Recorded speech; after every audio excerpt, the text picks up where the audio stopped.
Today we are going to be going over how to handle a sales call. Now, I understand for some of you it's nerve-wracking. You get on right before the call and you probably have to go to the bathroom 1,000 times, maybe start stuttering, maybe pace around the room sweating, and you think it's the end of the world, but it's not. The reason you feel that way is one, you don't have enough experience. I mean, that's really what it comes down to. So once you go through and you actually know what you're doing, which we're going to cover on today's training, is you're going to walk away from this video knowing what to do. The rest of it's literally you just doing it over and over again. And as you do that, that anxiety, that uncertainty that you feel is going to just fade away. Now, am I saying it's going to completely disappear? No. If you go a couple months without doing a sales call and then you randomly jump back on, you'll probably feel a little nervous, but then after you get over 1, 2, 3 calls, you're not going to be as rusty and the nerves are just going to fade. So when it comes to getting into the sales call, here's the first lesson that I want you to really understand. Make sure to hit that like button down below and subscribe, because people like you are doing simple things like that make these videos appear in front of everybody. That is, skip the small talk. You overthink too much, and you also have to realize that these people are busy. Just like you're busy, they are busy. They don't know who you are in most cases. If you follow the money bag method, yes, you've built up some rapport, but outside of that, they don't know who you are. So don't sit there and be like, yeah, man, oh, wow, you live in Texas. Awesome. How's the weather there? Yeah? Yeah, oh, okay, yeah. Well, actually, I live in Paraguay. Right now, it's hot. Just a couple days ago, it was cold. But, for the most part, the weather's really good. Oh, yeah. Yeah, so who cares? So stop trying to just break the ice with all the small talk. So what I want you to do is just get straight to the point. So whenever somebody gets on the phone with you, instead of you asking 1,000 different questions and trying to just break the ice, what I want you to do is ask them some kind of question to get the ball rolling. So one thing I used to do, now I've got people that handle this for me, so I don't have to do the calls, but back whenever I was doing it, is I would say, let's just give this guy, his name is Zach. I would be like, hey Zach, thanks for taking the time to get on this call with me today. I understand you're busy, I'm just the same. Just out of interest, what was the big thing that made you be interested in getting on today's call? And the reason I would ask that is I'm validating that I know they're busy. I'm busy too. I'm not asking and beating around the bush, just going all around with all the small talk. I'm just from the get-go, because they're probably a little on edge as well, but from the get-go, I'm just boom, jumping right into it. And then from there, they're going to tell me, oh, Dylan, the thing that really stood out to me was whenever you reached out to me on Twitter, whenever you reached out to me on LinkedIn, whenever you reached out to me on Instagram, it was some of the key things you were saying as far as that I'm missing on my email list, and then you showed me some of the proof of what you've done for other people, and I was like, hey, I may as well just get on the call and hear this guy out. And then I'd be like, yeah, I usually get that, blah, blah, blah, blah, blah, blah, blah, and then I would take it to another question.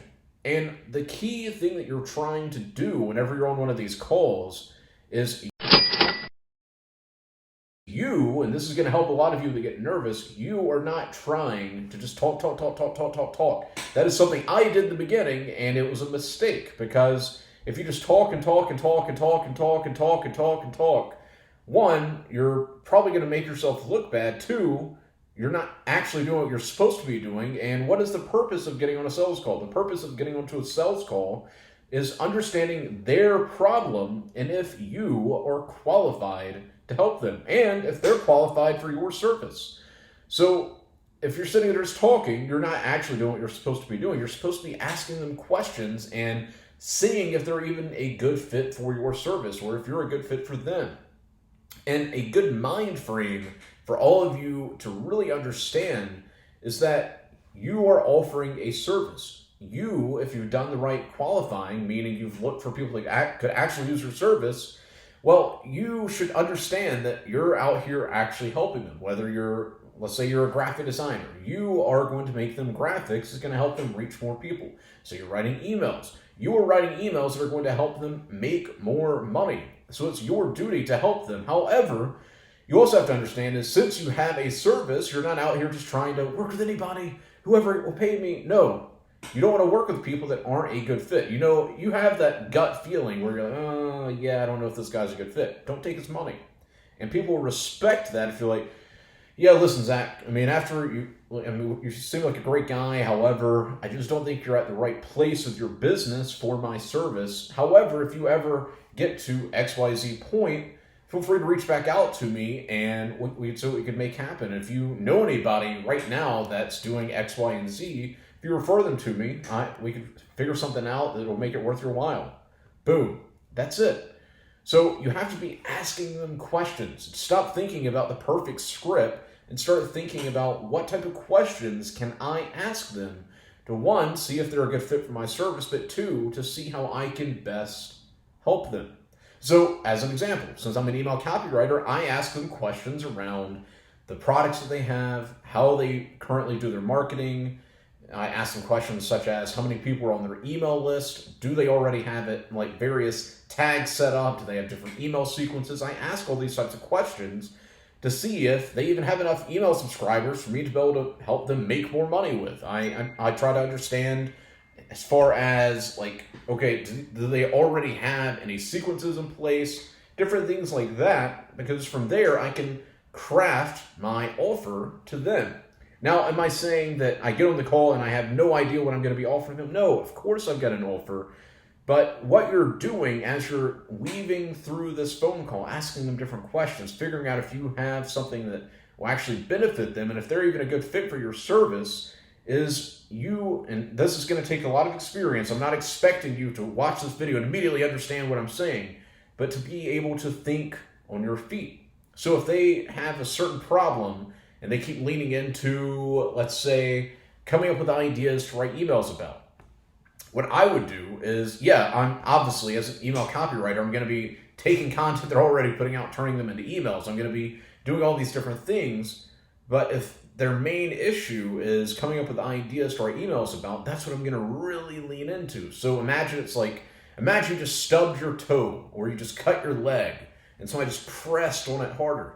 And you're like, oh, like that. And then as soon as somebody takes the relief off, now you relieved their pain. That is what you're doing. So once you ask them these questions and you identify what their pains are, it's your job to keep asking questions around that and really just dig your finger into there and into that pain.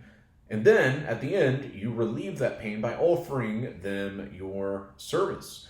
So if he brought up the issue, the pain that he is having trouble, like all the different things he's doing, he's having trouble coming up with content to turn into emails. Like, oh yeah, man, that's no problem. That's one of the key like fundamentals of the service I'm offering you, and I obviously am already offering other clients of mine, is you don't have to do any extra work. Like you're already putting out all these tweets, or if they're on Instagram, you're already putting out all these Instagram posts, or if they're on YouTube, I would say, well, you're already putting out all these YouTube videos, and the process that I follow is I'm basically just going to turn your content into email. So you've already done the work for me. I'm just here to help synthesize it and turn that into an email for you, blah, blah, blah, blah, blah, blah, blah, blah, blah. And I would just keep thinking on my feet. So that's something you need to do, is think on your feet. Now, the second issue that a lot of you kept talking about was, and this really built upon the small talk aspect, is get to the point. Don't just sit there. Like, you're not trying to sit there for 20 minutes, 30 minutes. Some of my best calls have been conducted within a 5 to 10 minute time frame. So that's another thing that makes a lot of you get nervous, is you think you have to know all these different things to talk about for the next 20, 30 minutes, an hour. And honestly, if you're on the call that long, you're probably doing something wrong. You should only be on a call with an actual client for around that long, of course. Like if you're breaking down a strategy or something like that. But all in all, you need to get to the point. So don't just go off on tangents. Like, as an example, let's say they ask you a question and you're already asking the question and you're leading them to that next question. You're figuring out all these different things on how you can help them. And then they ask this random off-the-wall question.